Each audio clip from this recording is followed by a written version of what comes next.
আরজি করের আরেক বড় মাথাকে এবার কিন্তু অ্যারেস্ট করা হয়েছে।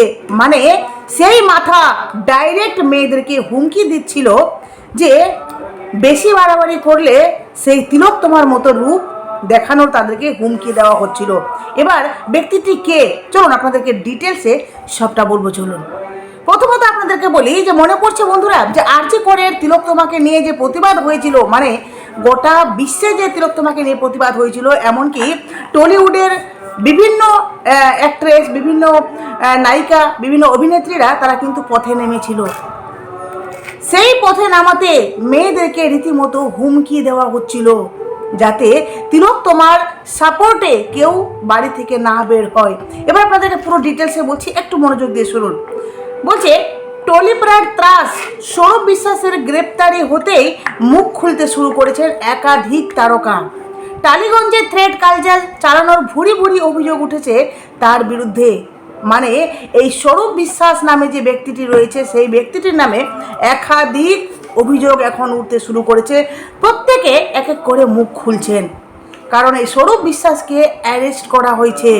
আর ঠিক গ্রেপ্তারের পথে এবার বলে না যে একটা সুযোগে আপনি যদি অ্যারেস্ট হন তো ঠিক আপনার সম্পর্কে যখনই বিভিন্ন রকমের ইনকোয়ারি চলবে, ঠিক এক এক করে সমস্ত তথ্য কিন্তু বাইরে আসতে শুরু করবে। ঠিক সেভাবে এই সৌরভ বিশ্বাসের একাধিক দুর্নীতির কথা সামনে আসছে।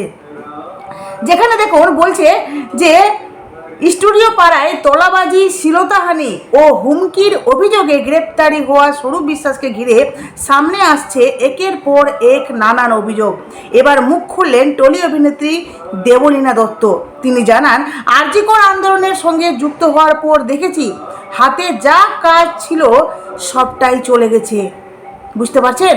মানে মেয়েদেরকে রীতিমতো যে হুমকি দেওয়া হচ্ছিল, মানে তিলোত্তমাকে নিয়ে যখন প্রতিবাদ করছিল এই দেবলীনা দত্ত, যখন রাস্তায় নেমেছিল, ঠিক তখনই এই সৌরভ বিশ্বাস নামে ব্যক্তিটি দেবলীনাকে হুমকি দিয়েছিল, এমনকি তার কাজ অবধি কেড়ে নেওয়া হয়েছিল। অ্যাডভান্স করা আছে এমন কাজে টাকা ফেরত নেয়নি, কিন্তু ফোন করে বলেছে, উপর থেকে বলে দিয়েছে কাজ নিতে, মানে কাজ দেওয়া হবে না, কাজে নিতে হবে না। সৌরভ বিশ্বাস গ্রেপ্তার হয়েছেন বলে শুধু খুশি হব এমনটা না, এদের পুরো সিন্ডিকেটকে চিহ্নিত করতে হবে। সৌরভ বিশ্বাস এর দলের একজন আমাকে সেই সময় ফোন করে বলেছিল ক্ষমা চেয়ে নেন। আমি যদিও চাইনি এই সরকার আসার পর, বরং আমার দুটো বিষয়, মানে দেবলীনা দত্ত বলছেন যে আমি দুটো বিষয় দেখেছি। এক, আস্তে আস্তে কাজ পাচ্ছি, মানে বিজেপি সরকার, মাননীয় মুখ্যমন্ত্রী শুভেন্দু অধিকারী এই যে মুখ্যমন্ত্রী আসনে বসেছেন, বিজেপি সরকার আসার পর থেকে বিভিন্ন পরিবর্তন আমরা কিন্তু দিনের পর দিন লক্ষ্য করতে পারছি বা দেখতেও পাচ্ছি। যেমন অন্নপূর্ণা ভাণ্ডার নিয়ে কথা দিয়েছিলেন, তাই তো, সেই কথা কিন্তু উনি পুরোপুরি মানে পালন করেছেন। আর ঠিক সেইভাবে এই দেবলীনা দত্ত বলছেন যে সরকার পাল্টানোর পর আমরা দেখছি বিভিন্ন রকমের পরিবর্তন, যেমন আমরা এখন কাজও পাচ্ছি। উনি বলছেন যে এক, আস্তে আস্তে কাজ পাচ্ছি, আর দুই, পশুদের জন্য থানায় গেলে গুরুত্ব দেওয়া হচ্ছে।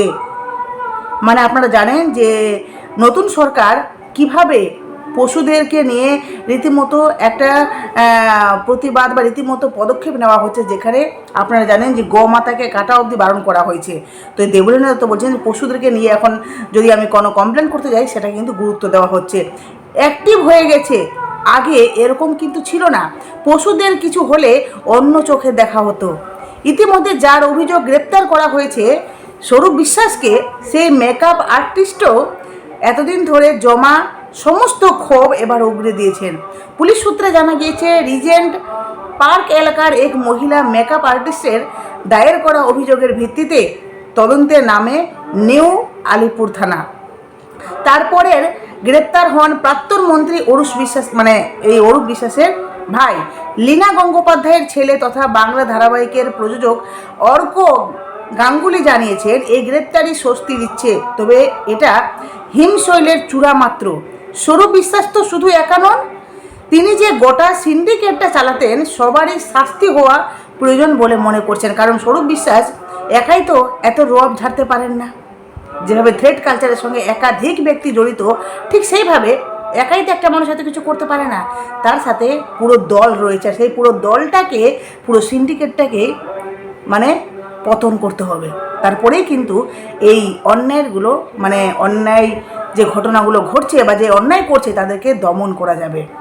বলছে যে সবার শাস্তি হওয়া প্রয়োজন বলে মনে করেন তিনি। অভিনেতা রাহুল অরুণোদয়, মানে মনে পড়ছে সেই রাহুল অরুণোদয় যার মৃত্যু হয়েছে, তো ওনার মৃত্যুর পর থেকে বারংবার ব্যান্ড অসহযোগিতার সম্মুখীন হয়েছেন তিনি, এবং এখন সবাই স্বরূপ বিশ্বাসের গ্রেপ্তারের পরে স্বস্তি প্রকাশ করলেও তাদের অনেকের স্বরূপ ঘনিষ্ঠ বলে দাবি করেছেন অর্ক। এই গ্যাংয়ের বিরুদ্ধে আইনি লড়াই তিনি চালিয়ে যাবেন বলে দাবি করলেন প্রযোজক অর্ক গাঙ্গুলি। মানে এই স্বরূপ বিশ্বাসও হলেন গিয়ে থ্রেড কালচারের একটা মাথা, যেই মাথা বলতে পারেন যে রীতিমতো তোলাবাজি, শ্লীলতাহানি থেকে হুমকি, বিভিন্ন রকমের কাজে কিন্তু এই ব্যক্তি স্বরূপ বিশ্বাস নামক ব্যক্তিটি জড়িত ছিলেন। বুঝতে পারছেন? মানে এরাও যে আরজি করের একটা অংশ, বা এরাও যে এই ষড়যন্ত্রের মধ্যে একটা পার্ট, এরাও যে ষড়যন্ত্রটাকে সাজিয়েছে, হেল্প করেছে, বলে না যে ঘটনা ঘটায়, তার থেকেও বড় কথা যে ক্রাইম করেছে সে তো করেছে, প্লাস যারা তাকে সাহায্য করেছে তারাও কিন্তু সমান দোষী। যার জন্য এই অরূপ বিশ্বাসকে নিয়ে একাধিক ব্যক্তি একাধিক কথা বলছেন। তবে এই বিষয়ে কিন্তু মানে লোকেট ব্যানার্জিও কিন্তু মুখ খুলেছেন। উনি কি বলছেন আপনাদেরকে বলি, যে লোকেট ব্যানার্জিও রীতিমতো এই বিষয় নিয়ে মুখ খুলেছেন, যেখানে উনি পরিষ্কার জানিয়ে দিয়েছেন স্বরূপ গ্রেপ্তার হতেই স্টুডিও পাড়ায় ঝড়, 12 বছর আগে সব বলেছিলাম বিস্ফোরক। লোকেট ব্যানার্জি বলছেন যে টলিউডের একাধিক সংগঠনের সঙ্গে দীর্ঘদিন ধরে যুক্ত ছিলেন স্বরূপ বিশ্বাস। টেকনিশিয়ান মহলের একাংশের অভিযোগ ইন্ডাস্ট্রির বহু গুরুত্বপূর্ণ সিদ্ধান্তে তার প্রভাব ছিল অত্যন্ত বেশি। কে কাজ পাবেন, কে কাজ হারাবেন, এই ধরনের সিদ্ধান্তেও তার প্রভাব কাজ করত বলে অভিযোগ উঠেছে। মানে বুঝতে পারছেন এই স্বরূপ বিশ্বাস নামে ব্যক্তিটি কত প্রভাবশালী, যে যার পারমিশন অনুযায়ী সবটা চলতো। কে কাজ পাবে, কে কাজ করবে, কে করবে না, সবটাই কিন্তু ঠিক করতেন এই স্বরূপ বিশ্বাস নামক ব্যক্তিটি। তিনি বললেন যে এই ধরনের সিদ্ধান্তে তার একদম মুখ্য ভূমিকা। অনেকের দাবি ফেডারেশনের শীর্ষে বসে দীর্ঘদিন ধরে ক্ষমতার অপব্যবহার করে এই স্বরূপ বিশ্বাস নামে ব্যক্তিটি অপব্যবহার করেছেন। এই আবহে মুখ খুলেছেন বিজেপি নেত্রী তথা অভিনেত্রী লকেট চট্টোপাধ্যায়। তার দাবি স্বরূপ বিশ্বাসের বিরুদ্ধে অভিযোগ নতুন নয়। লোকেট বলেন 12 বছর আগেই আমি সাংবাদিক বৈঠক করে এই বিষয়গুলি সামনে এনেছিলাম। স্বরূপ বিশ্বাস এবং অরূপ বিশ্বাস মিলে ইন্ডাস্ট্রিকে শেষ করে দিয়েছেন। হয়তো তারা দুজনে ভাই হবে, স্বরূপ বিশ্বাস আর অরূপ বিশ্বাস, এই দুজনে মিলে টলিউড ইন্ডাস্ট্রিটাকে ধ্বংস করেছেন। উনি বলছেন যে তার আরও অভিযোগ স্বরূপ একা নন, তাকে ঘিরে বহু প্রভাবশালী ব্যক্তি ছিলেন যারা তার সিদ্ধান্তে বারবার সাই দিয়েছেন।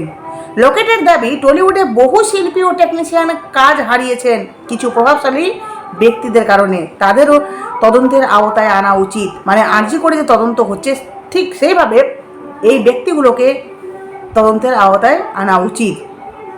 তিনি বলেছেন যে তাদেরও তদন্তে আনা উচিত, এটা কিন্তু খুবই প্রয়োজন। গোটা চক্রের ভূমিকা খতিয়ে দেখা দরকার। স্বরূপ বিশ্বাসের গ্রেপ্তারের পর ক্ষোভ উগড়ে দিয়েছেন অভিনেতা তথা শিবপুরের বিধায়ক রুদ্রনীল ঘোষও। তার অভিযোগ ফেডারেশনের মাথায় বসে দিনের পর দিন দুর্নীতি চালানো হয়েছে। রুদ্রনীলের দাবি 2021 সালে তিনি এই বিষয়ে মুখ খুলেছিলেন বলে তাকে ব্যান করে দেওয়া হয়েছিল। এমনকি টেকনিশিয়ানদের চাপ দিয়ে তার বিরুদ্ধে মিছিল করানো হয়েছিল বলেও কিন্তু অভিযোগ করেন তিনি। রুদ্রনীল বলেন বহু টেকনিশিয়ানের পেটের দায়ে মুখ বুজে অত্যাচার সহ্য করে তাদের কাজ হারানোর ভয় দেখানো হতো বলেও তারা অভিযোগ করছে। এখন অনেকে নিজের পেটের দায়ে কাজ হারানোর ভয়ে কিন্তু সব কিছু রীতিমতো সহ্য করে গেছেন, তবে এখন আর না। স্বরূপের গ্রেপ্তারিকে তিনি দীর্ঘদিনের অপেক্ষিত ঘটনা বলে মন্তব্য করেন। টলিপাড়ার একাংশের অভিযোগ ফেডারেশনের ক্ষমতার অপব্যবহার করে কাজ কেড়ে নেওয়া, শিল্পীদের ব্যান করে দেওয়া, গোষ্ঠীতন্ত্র চালানোর মানে এই যে অরূপ বিশ্বাস নামে ব্যক্তিটি গোষ্ঠীতন্ত্র চালানোর সংস্কৃতি তৈরি করেছিল। স্বরূপ বিশ্বাসের গ্রেপ্তারের পর সেই পুরনো অভিযোগগুলি নতুন করে আলোচনায় এসেছে। তদন্ত এগোলে টলিউডের অন্দরমহলের আরও তথ্য সামনে আসতে পারে বলে মনে করেছেন সংশ্লিষ্ট মহল। মানে এবার সবাই সমস্ত কিছু সত্যটা আপনারা হয়তো লক্ষ্য করেছেন, অনেক ভিডিও সামনে এসে যে ভিডিওগুলোতে অনেক মেয়েরা এবার মুখ খুলেছে অরূপ বিশ্বাসের বিরুদ্ধে।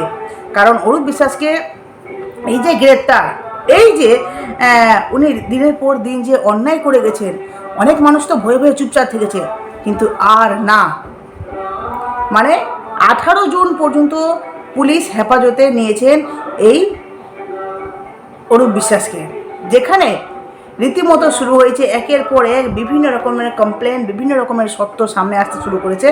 বলছেন যে দেখুন, দীর্ঘদিন ধরে তার বিরুদ্ধে অভিযোগ ছিল একাংশের কলাকুশলী ও কর্মচারীদের তৃণমূল ক্ষমতায় থাকাকালীন স্বরূপের দাপট ছিল বেশ। এদিন স্টুডিও পাড়ায় তোলাবাজির অভিযোগে গ্রেপ্তারি হওয়া স্বরূপ বিশ্বাসকে ঘিরে সামনে আসছে একের পর এক অভিযোগ। পুলিশ সূত্রে জানা গিয়েছে রিজেন্ট পার্ক এলাকার মহিলার মেকআপ আর্টিস্ট মানে দায়ের করেছেন যে অভিযোগ, তার ভিত্তিতেই কিন্তু তদন্তে নামে পুলিশ। অভিযোগকারী মেকআপ আর্টিস্ট গিল্ডের সদস্য ছিলেন। তার দাবি গত 2 বছর ধরে, বুঝতে পারছেন, গত প্রায় 2 বছর ধরে তিনি কোনো কাজ পাননি। কাজের সুযোগ চেয়ে যোগাযোগ করলে তার কাছ থেকে টাকা দাবি করা হয় বলে ওনার কিন্তু অভিযোগ। শুধু তাই নয়, তাকে ভয় দেখানো হয়েছিল বলে তাদের কিন্তু অভিযোগ। তাকে দীর্ঘদিন ধরে কাজ দিচ্ছিলেন না এই স্বরূপ বিশ্বাস, তাকে প্রাণনাশের হুমকিও দেওয়া হয়েছিল। তার বাড়িতে গিয়ে স্বরূপ বিশ্বাসের লোকজন শাসিয়ে এসেছিলেন। তিনি কাজ না পেয়ে সোশ্যাল মিডিয়ায় লাইভ করেছিলেন, সেটা দেখে তার ছবিতে ওই মেকআপ আর্টিস্টকে কাজ দেন, বুঝতে পারলেন? মানে সেটা দেখে দেব তার ছবিতে, দেব আমাদের যে অভিনেতা দেব, সেই দেব মেকআপ আর্টিস্টকে কাজ দিয়েছিলেন। মহিলার আরও দাবি তার এক সহকর্মী কাজের আশায় স্বরূপ বিশ্বাসকে 45,000 টাকা দিয়েছিলেন। এই অভিযোগের ভিত্তিতে পুলিশ তদন্ত শুরু করেছিল। তদন্তকারী সূত্রের দাবি হুমকি দিয়ে বিভিন্ন ব্যক্তির কাছ থেকে কয়েক লক্ষ টাকা তোলার অভিযোগও রয়েছে স্বরূপ বিশ্বাসের বিরুদ্ধে। এদিকে সম্প্রতি স্টুডিও পাড়ার ফেডারেশন নিয়েও বড় সিদ্ধান্ত নেওয়া হয়েছে। বুধবার টালিগঞ্জের বিজেপি বিধায়ক পাপিয়া অধিকারী ঘোষণা করেন স্টুডিও পাড়ায় আর ফেডারেশনের কোনো অস্তিত্ব থাকবে না।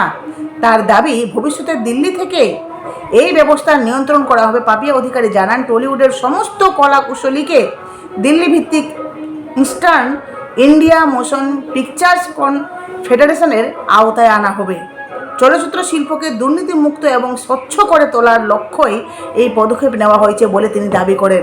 আপনারা জানেন যে গোটা এখন নিউজ পাড়া, মানে গোটা এখন ছেয়ে গেছে নিউজে যে এই স্বরূপ বিশ্বাস কী করেছেন আগে, এমনকি উনি কত রকমের দুর্নীতির সাথে জড়িত। এই যে আরজি করে তিলোত্তমাকে নিয়ে প্রতিবাদ হচ্ছিল, সেখানে কেন স্বরূপ বিশ্বাস কেন ইন্টারফেয়ার করতে গেলেন? কেন রীতিমতো দেবলীনাকে উনি হুমকি দিয়েছিলেন যে এই মিছিলে বেরোতে হবে না? তাহলে আমরা তো ধরেই নিতে পারি না আরজি করে একটা পার্ট হলেন এই স্বরূপ বিশ্বাস, তার বিরুদ্ধেও অ্যাকশন নেওয়া উচিত, তাকে তদন্তের আওতায় আনা উচিত। যদিও তাকে অন্য ব্যাপারে অ্যারেস্ট করা হচ্ছে, তারপরেও বলবো এই ব্যাপারেও তাকে তদন্তের আওতায় আনা উচিত। কারণ আপনারা জানেন যে এখন আরজি কর নিয়ে জুনিয়র ডাক্তাররাও কিন্তু এক এক করে মুখ খুলছেন, বিভিন্ন কথা ওনারাও বলছেন। এমনকি যে মমতা ব্যানার্জির এখন যে বেহাল অবস্থা, এটাও আমরা দেখতে পাচ্ছি।